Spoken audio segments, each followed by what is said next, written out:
नमस्कार। राव मालदेव के अधीन मारवाड़ का उत्कर्ष बीए द्वितीय वर्ष इतिहास द्वितीय प्रश्न पत्र के संदर्भ में आज हम राव मालदेव और शेर शाह सूरी के संबंधों की विवेचना, शामिल और गिरी की लड़ाई के संदर्भ में करेंगे। हुमायूं को परास्त कर जिस दिन शेर शाह ने दिल्ली का सिंहासन अधिकृत किया था, तभी से मालदेव के उसके साथ संघर्ष की आशंका उत्पन्न हो गई थी। जब बीकानेर का कल्याणमल और मेड़ता का बीरनदेव शेर शाह की सहायता प्राप्त करने उसकी सेवा में जा पहुँचे, तो मालदेव को यह पक्का विश्वास हो गया था कि आने वाले समय में शेर शाह के साथ संघर्ष अवश्य होगा। इसीलिए उसने हुमायूं को सहायता देने का संदेशा भिजवाया था, परंतु हुमायूं ने काफ़ी देर कर दी और शेर शाह को दबोचने का अवसर हाथ से निकल गया। फिर भी मालदेव ने एक कुशल दक्ष राजनीतिज्ञ का परिचय दिया। उसने शेर शाह के दूत का पूर्ण सम्मान किया और हुमायूं को भी सहायता देने से मना कर दिया। वह शेर शाह को नाराज नहीं करना चाहता था। फिर भी दोनों के मध्य संघर्ष होकर रहा। शामेल या गिरी का युद्ध मध्यकालीन राजस्थानी नहीं अपितु भारतीय इतिहास में उल्लेखनीय युद्ध है। शेर शाह द्वारा मालदेव के राज्य पर आक्रमण के मुख्य कारणों के बारे में इतिहासकार एक मत नहीं है। तारीख़े शेर शाही में लिखा है कि रायसीन के युद्ध के बाद शेर शाह ने अपने अमीरों की सभा में कहा था कि जब तक मैं इस देश को अंधविश्वासियों के प्रभाव से रहित नहीं कर दूंगा, तब तक दूसरे किसी देश के लिए नहीं जाऊंगा। पहले मैं अभियुक्त काफिर मालदेव को जड़ से उखाड़ूंगा। उसके इस कथन के आधार पर उसके आक्रमण का मुख्य कारण धार्मिक माना जाता है। समकालीन मुस्लिम इतिहासकारों ने भी इसे धर्म युद्ध की संज्ञा दी है, परंतु आधुनिक इतिहासकार इस मत को स्वीकार नहीं करते। उनके अनुसार मालदेव पर आक्रमण शेर शाह सूरी की राजनीतिक आवश्यकता था, क्योंकि दोनों ही उत्तरी भारत में सर्वोच्चता प्राप्त करने के महत्वाकांक्षी थे।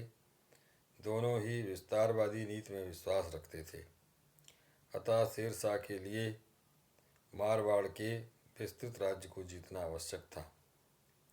मालदेव के राज्य की सीमाएं शेर शाह के राज्य की सीमाओं से मिलती थीं। शेर शाह को स्वयं अपने राज्य की सुरक्षा के लिए अपने सामंत और सीमांत क्षेत्रों पर स्थित शक्तिशाली मारवाड़ राज्य की शक्ति को नष्ट करना आवश्यक था। मालदेव तत्कालीन उत्तरी भारत का सर्वाधिक शक्तिशाली हिंदू राजा था। वह भी उसी की भांति महत्वाकांक्षी था और किसी भी समय दिल्ली पर आक्रमण कर सकता था। इसके अलावा उसने शेर शाह के अनुसार हुमायूं को बंदी न बनाकर उसे सकुशल वापस जाने दिया। इससे शेर शाह उससे रुष्ट था और उसे दंडित करना चाहता था। मालदेव द्वारा निष्कासित मेड़ता का बीरनदेव और बीकानेर का कल्याणमल दोनों ही शेरशाह से मालदेव के विरुद्ध सहायता मांगने उसके पास जा पहुँचे थे। दोनों ही राठौड़ थे। राठौड़ों की इस आपसी फूट का लाभ उठाकर मालदेव को परास्त करने का अवसर शेरशाह खोना नहीं चाहता था। इससे स्पष्ट हो जाता है कि शेरशाह के आक्रमण का मुख्य कारण राजनीतिक था।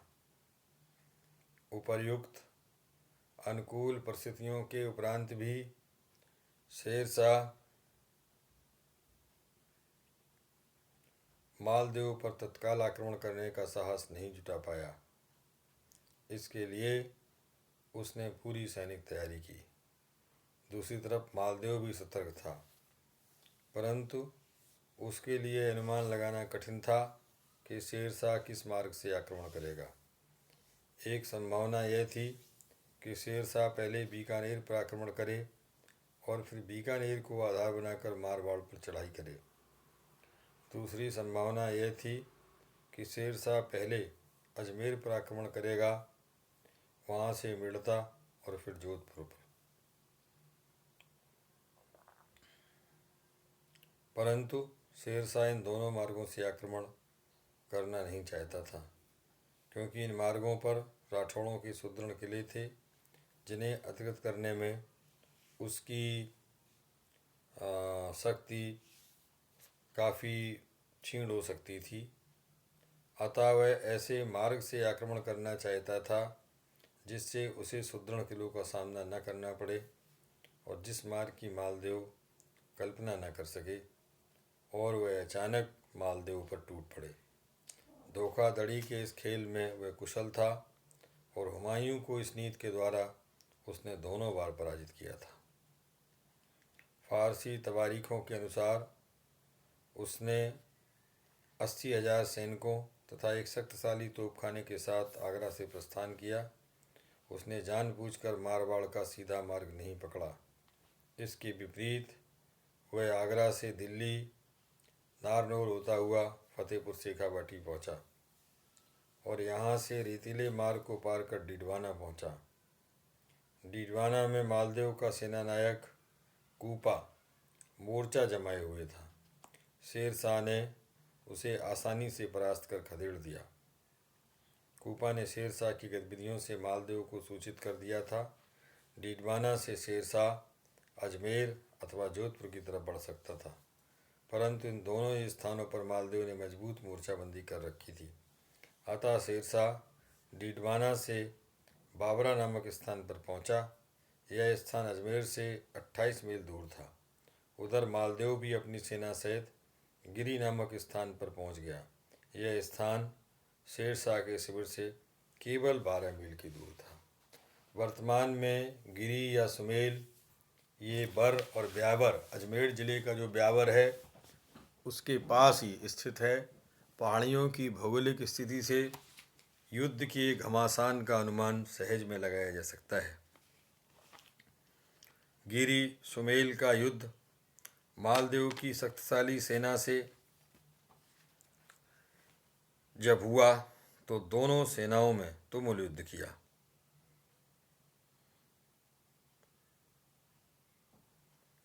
शेरशाह ने युद्ध के नाजुक समय में भी अपना मानसिक संतुलन कायम रखा। राजपूतों के संभावित आक्रमण से बचने की दृष्टि से उसने अपने शिविर की स्थिति को मजबूत बनाया। शिविर के चारों तरफ खाइयाँ खोदी गईं और जहाँ खाइयाँ बनाना संभव नहीं था वहाँ रेत के बोरों से रक्षा प्राचीर बना ली गई। शेरशाह ने मालदेव को गुमराह करने की दृष्टि से आगरा से कुछ सैनिक दस्ते और बुलवा लिए और उन्हें आदेश दिया कि वे अजमेर पर आक्रमण का दिखावा करें। शायद शेरशाह ने सोचा हो कि अजमेर पर आक्रमण की सूचना मिलने पर मालदेव या तो अजमेर की तरफ बढ़ेगा अथवा उस पर सीधा आक्रमण करेगा। इससे स्पष्ट है कि शेरशाह अपनी तरफ से पहले आक्रमण नहीं करना चाहता था। दूसरी तरफ मालदेव भी पहले आक्रमण नहीं करना चाहता था। अतः वह भी अपने स्थान पर डटा रहा और अपने शिविर की सुरक्षा को मजबूत बनाने के लिए आवश्यक कदम उठाए। तारीख़ शेरशाही से पता चलता है कि लगभग 1 मास तक दोनों सेनाएं एक दूसरे के साथ आमने सामने पड़ी रहीं। इस स्थिति से मालदेव को विशेष कठिनाई न थी, क्योंकि वह अपने ही राज्य की सीमा में शिविर लगाए हुए था और सेना के लिए रसद अथवा पानी जुटाना उसके लिए मुश्किल नहीं था। इसके विपरीत शेरशाह के लिए इस स्थिति में अधिक दिनों तक बने रहना संकटप्रद था। अनजान शत्रु और स्थान पर सेना के लिए रसद जुटाना तथा अन्य बातों की व्यवस्था करना शेरशाह के लिए कठिन प्रतीत हो रहा था। सुमेल से दिल्ली काफ़ी दूर था और अब यहाँ से हटना अथवा कोई अन्य सुरक्षित स्थल ढूंढना भी खतरे से खाली न था। मालदेव के विरुद्ध सफलता मिल जाएगी, इसकी निश्चित संभावना भी न थी। ऐसी स्थिति में शेरशाह ने कुटिल युक्त से राजपूतों में फूट डालने का निश्चय किया। नैणसी लिखता है कि शेरशाह के आदेशानुसार मेड़ता के बीरमदेव ने मालदेव के सरदार कूपा तथा जेता दोनों के पास 20-20 हजार रुपये भिजवाए। कूपा ने कंबल खरीदने का और जेता से सिरोही की तलवारें खरीदने का अनुरोध किया गया। उसी के साथ मालदेव को सूचित किया गया कि उसके सरदारों ने शेरशाह से घूस लेकर युद्ध के समय उसका साथ देने का आश्वासन दिया है। एक अन्य साक्ष्य से पता चलता है कि शेरशाह ने मालदेव के सरदारों के तरफ से अपने नाम के कुछ जाली पत्र तैयार करवाए, जिनका आशय यह था कि शेरशाह को किसी प्रकार की शंका नहीं करनी चाहिए और युद्ध के दौरान हम लोग मालदेव को पकड़कर आपकी सेवा में उपस्थित कर देंगे। इन पत्रों को मालदेव के डेरे के पास रखवा दिया गया, जो थोड़े समय बाद ही मालदेव के हाथों में पहुंच गए। शेरशाह ने चाहे जिस युक्ति से काम लिया हो, मालदेव अपना मानसिक संतुलन खो बैठा। उसका अपने सरदारों पर से विश्वास उठ गया और अपने प्रमुख सरदारों से सलाह लिए बिना ही वे अचानक रात्र के अंधेरे में अपनी मुख्य सेना सहित युद्ध क्षेत्र से भाग गया। परंतु कूपा और जेता, जिन पर विश्वास किया गया था, अपने सैनिक दस्तों के साथ वहीं डटे रहे। शेरशाह की इस कुटिल चाल के बारे में तत्कालीन स्रोत एकमत नहीं है। राजस्थानी स्रोतों के अनुसार इस प्रकार की संपूर्ण योजना का श्रेय मेड़ता के बीरमदेव का है, जबकि फारसी तवारीखों में इसका श्रेय शेरशाह को दिया जाता है। कूपा और जेता के साथ कितने सैनिक बचे, यह भी विवादास्पद है। कुछ साक्ष्यों के अनुसार 20,000 सैनिक थे तो कुछ के अनुसार 12,000। मालदेव के भाग जाने के बाद बचे हुए राजपूत सरदारों ने अपने सैनिकों के साथ शेरशाह की सेना पर जोरदार आक्रमण किया। शेरशाह को अपने गुप्तचरों के माध्यम से राजपूतों की आपसी फूट तथा मालदेव के पलायन की सूचना मिल चुकी थी और वह अपने शिविर को उखाड़कर 7 मील पीछे हट गया था। राठौड़ राजपूतों का आक्रमण इतना ज़बरदस्त था कि शेरशाह की सेना के पैर उखड़ने लगे, परंतु उसके भाग्य से उसका एक सेना नायक जलाल खां जुलानी ठीक समय नई सेना के साथ आ पहुंचा, जिससे थके हुए राजपूत सैनिक चारों तरफ से घिर गए और उनमें से अधिकांश लड़ते हुए वीरगति को प्राप्त हुए। शेरशाह ने शुरू में तो युद्ध जीतने की आशा ही छोड़ दी थी। वह युद्ध के दौरान ही नमाज पढ़ने लगा और ईश्वर से अपनी सफलता की दुआ मांगने लगा। इससे उसका और उसके सैनिकों का नैतिक बल बढ़ा। राठौड़ सैनिकों के पराक्रम और त्याग को देखकर युद्ध के बाद शेरशाह के मुंह से अनायास ये शब्द निकल पड़े, मैंने एक मुट्ठी भर बाजरा के लिए करीब करीब दिल्ली का राज्य खो दिया होता। वास्तव में यदि उसे मालदेव की संपूर्ण सेना के साथ लड़ना पड़ता तो युद्ध के निर्णय के बारे में कहना कठिन होता। वह भी जीत जाता तो भी उसे प्राणघातक धक्का लग सकता था। सुमेल का यह प्रसिद्ध युद्ध जनवरी 1544 ईस्वी में लड़ा गया। इस युद्ध में राजपूतों की पराजय का मुख्य कारण तो मालदेव का अपनी सेना सहित युद्ध के पूर्व ही पलायन कर जाना था। बचे हुए 12,000 या 20,000 सैनिकों के साथ शेरशाह जैसे सुयोग्य सेना नायक के नेतृत्व में लड़ रहे 80,000 सैनिकों को परास्त करना दुष्कर काम था। इसके अलावा राजपूतों के पास अफगानों के शक्तिशाली तोपखानों का कोई जवाब नहीं था। अफगानों की अश्वारोही सेना भी राजपूत घुड़सवारों से श्रेष्ठ थी और राजपूतों ने घोड़ों से उतरकर पैदल युद्ध लड़ा था। इस पर भी उन्होंने अपने जोरदार आक्रमण से शेरशाह की सेना में खलबली मचा दी थी। यदि शेरशाह को ठीक समय पर जलाल खां जुलानी की सहायता न मिली होती तो युद्ध का निर्णय बदल भी सकता था। डॉक्टर कानून गो ने इस युद्ध को मारवाड़ के भाग्य के लिए एक निर्णायक युद्ध माना है।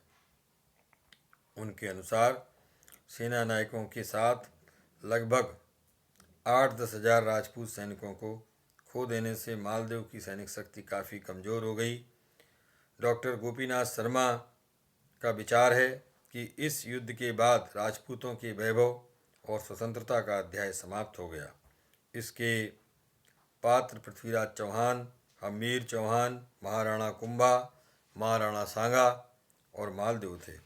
यहाँ से एक आश्रितों के इतिहास का आरंभ होता है जिसके पात्र बीरम, कल्याणमल, मानसिंह, मिर्जा राजा जय सिंह, अजीत सिंह आदि थे। सुमेल युद्ध की सफलता के बाद शेरशाह ने अपनी एक सेना मालदेव का पीछा करने के लिए भेज दी। वह स्वयं अजमेर की तरफ बढ़ा और उस पर अपना अधिकार करने के बाद मेड़ता आया और बीरम देव को मेड़ता सौंप दिया। इसके बाद शेरशाह नागौर की तरफ बढ़ा और वहाँ से बीकानेर गया। कल्याणमल को बीकानेर का राज सौंपकर वह नागौर होता हुआ जोधपुर की तरफ बढ़ा। उसके पूर्व मालदेव स्थिति की प्रतिकूल समझ सिवाना के पर्वतीय भाग में चला गया। मामूली संघर्ष के बाद जोधपुर पर शेरशाह का अधिकार हो गया। शेरशाह ने जोधपुर राज का प्रबंध ख्वाजा खां और ईसा खां न्याजी को सौंपा और खुद चित्तौड़ की तरफ बढ़ गया। उसके चित्तौड़ पहुंचने के पूर्व ही चित्तौड़ के राणा की तरफ से दुर्ग की चाबियां तथा अधीनता स्वीकार करने का संदेशा शेरशाह को मिला। इससे संतुष्ट होकर शेरशाह वापस लौट गया। किंतु मालदेव के शेरशाह सूरी के वापस लौटते ही मालदेव ने पुनः सत्तारूढ़ होने का उपक्रम प्रारंभ कर दिया और मारवाड़ राज्य के प्रमुख स्थानों फलौदी, पोखरण, पाली, जालौर, नागौर आदि स्थानों पर अपने थाने बिठाता गया ताकि मालदेव इन स्थानों को सरलता से अधिकृत न कर सके। 524 दिन तक शेरशाह का अधिकार बना रहा। शेरशाह की मृत्यु की सूचना मिलते ही मालदेव ने अफगानों को मारवाड़ से खदेड़ने की तैयारी कर ली। 1546 ईस्वी में मालदेव ने अफगानों के मांगेसर नामक थाने पर आक्रमण किया। इस आक्रमण में बहुत से अफगान सैनिक मारे गए और मालदेव विजयी रहा। इसके बाद मालदेव ने अपनी राजधानी जोधपुर पर आक्रमण कर उसे जीत लिया। इस संघर्ष में भी सैकड़ों सैनिक मारे गए। जोधपुर पर अधिकार करने के बाद मालदेव ने अपने खोए हुए क्षेत्रों पर पुनः अधिकार जमाने के प्रयास शुरू किए। सुमेल के युद्ध में फलौदी के सरदार राम ने मालदेव का साथ नहीं दिया था। इस समय तक राम का देहांत हो चुका था और उसका छोटा भाई डूंगर सिंह फलौदी प्रशासन कर रहा था। मालदेव ने छल कपट से डूंगर सिंह को बंदी बना लिया और उसे तभी रिहा किया गया जबकि उसके अधिकारियों ने फलौदी का दुर्ग मालदेव के अधिकारियों को सौंप दिया। इसके बाद मालदेव ने पोखरण, सातलमेर पर आक्रमण किया। सातलमेर के महाजनों ने वहाँ के शासक जैतमल तथा उसके उत्तराधिकारियों के अत्याचारों से तंग आकर मालदेव से सहायता की याचना की। इस पर मालदेव ने पोखरण, सातलमेर पर आक्रमण किया। मालदेव की सेना ने सातलमेर के दुर्ग को चारों तरफ से घेर लिया। जब दुर्ग में और अधिक रहना संभव न रहा तो जैतमल ने दुर्ग मालदेव को सौंप दिया और वह स्वयं अपनी ससुराल जैसलमेर चला गया। मालदेव ने सातलमेर के दुर्ग को ध्वंस कर दिया और पोखरण में एक सुदृढ़ दुर्ग का निर्माण कराया। इस बीच जैतमल जैसलमेर के भाटियों के साथ पोखरण आ धमका, परंतु मालदेव का अधिकार मजबूत हो चुका था। इसके बाद मालदेव ने बाड़मेर तथा कोटला पर भी अपना अधिकार कर लिया। जैसलमेर के राजा ने पोखरण, बाड़मेर और कोटला के सरदारों को मालदेव के विरुद्ध सैनिक सहायता दी थी। अब मालदेव ने जैसलमेर पर आक्रमण किया। 1552-53 ईस्वी के मध्य दोनों पक्षों में संघर्ष चलता रहा। अंत में जैसलमेर के भाटी शासक मालदेव के अधीन आ गए और मालदेव के राज्य का विस्तार जैसलमेर तक हो गया। जालौर पर अधिकार करने के लिए मालदेव को लंबे समय तक पठानों से संघर्ष करना पड़ा। 1552 ईस्वी में पठानों के विद्रोही बिलोचियों की सहायता से राठौड़ों ने जालौर पर अधिकार कर जमा लिया। परंतु कुछ दिनों बाद बिहारी पठानों ने जालौर को पुनः अपने अधिकार में ले लिया। 1558-59 में मालदेव की सेना ने पुनः जालौर पर आक्रमण किया और पठानों को परास्त करके जालौर को मारवाड़ राज्य में सम्मिलित कर लिया। सुमेल के युद्ध के बाद शेरशाह ने मेड़ता बीरनदेव को सौंप दिया था। कुछ दिनों बाद उसकी मृत्यु हो गई और उसका लड़का जयमल मेड़ता का शासक बन गया। मालदेव मेड़तिया राठौड़ों को अपना शत्रु समझता था और मेड़ता पर पुनः अपना अधिकार जमाना चाहता था। फलौदी, पोखरण, जैसलमेर आदि से निपटने के बाद 1553 ईस्वी में उसने मेड़ता पर आक्रमण किया, परंतु जयमल ने उसके आक्रमण को विफल कर दिया। पुनः सत्तारूढ़ होने के बाद मालदेव को पहली असफलता का सामना करना पड़ा था। सुमेल के युद्ध के बाद अजमेर पर भी शेरशाह का अधिकार हो गया था। इस समय वहाँ हाजी खां नामक अमीर नियुक्त था। शेरशाह की मृत्यु के बाद जब हुमायूं ने पुनः दिल्ली और आगरा पर अधिकार कर लिया तो परिस्थितियों का लाभ उठाते हुए मेवाड़ के महाराणा उदय सिंह ने अजमेर को जीत लिया। इस अवसर पर हाजी खां अलवर मेवात में था। हुमायूं की मृत्यु के बाद सम्राट अकबर ने मेवात के लिए मुगल सेना भेज दी। हाजी खां वहां से भागकर महाराणा की शरण में उदयपुर चला गया और महाराणा ने उसे अपनी अधीनता में अजमेर में रहने की आज्ञा दे दी। इसी समय मालदेव ने अजमेर को जीतने के लिए अपनी सेना भेज दी। हाजी खां की प्रार्थना पर महाराणा उदय सिंह और बीकानेर के कल्याणमल ने मालदेव के विरुद्ध उसकी सहायता के लिए सैनिक दस्ते भेजे। अतः मालदेव की सेना उस समय तो बिना वापस युद्ध किए लौट गई, किंतु कुछ ही दिन बाद रंगराय नामक वेश्या को लेकर महाराणा उदय सिंह और हाजी खां में के आपसी संबंध बिगड़ गए और महाराणा ने हाजी खां को दंड देने का निश्चय किया। अब हाजी खां ने मालदेव से सहायता की याचना की। मालदेव तो पहले से ही महाराणा से खिन्न था और वह मेवाड़ की बढ़ती शक्ति को नियंत्रित करना चाहता था। अतः उसने तत्काल हाजी खां की सहायता के लिए सेना भेज दी। उधर मेवाड़ की सेना भी हरमाड़े स्थान तक आ पहुंची। हाजी खां और मालदेव की सेना ने अपना मोर्चा जमा लिया। हरमाड़े के इस युद्ध में मेवाड़ की सेना बुरी तरह पराजित हुई। इससे राजस्थान में मालदेव की प्रतिष्ठा पुनः स्थापित हो गई। मालदेव ने इसके बाद मेड़ता को भी विजित किया और मेड़ता की विजय के बाद और जनवरी 1556 ईस्वी में हुमायूं की मृत्यु हो गई और उसका पुत्र जो अकबर मुग़ल साम्राज्य का स्वामी बना। तो मालदेव और अकबर के संबंध भी उल्लेखनीय रहे, किंतु इन उतार चढ़ाव भरे संबंधों के बीच मालदेव को अकबर की साथ लंबे समय को नहीं गुजारना पड़ा और 7 दिसंबर 1562 ईस्वी को मालदेव का स्वर्गवास हो गया। आगे उसके मूल्यांकन की हम प्रयास करेंगे। मालदेव का मूल्यांकन, मालदेव का चरित्र दोनों बहुत अपने आप में महत्वपूर्ण है राजस्थान के इतिहास को समझने के लिए। अगले 2 व्याख्यानों में हम इनकी चर्चा करेंगे। अगर इस व्याख्यान से संबंधित आपके मन मस्तिष्क में कोई प्रश्न है तो कमेंट बॉक्स में अवश्य लिखें और तब तक इस लेक्चर को यहीं समाप्त करते हैं। धन्यवाद।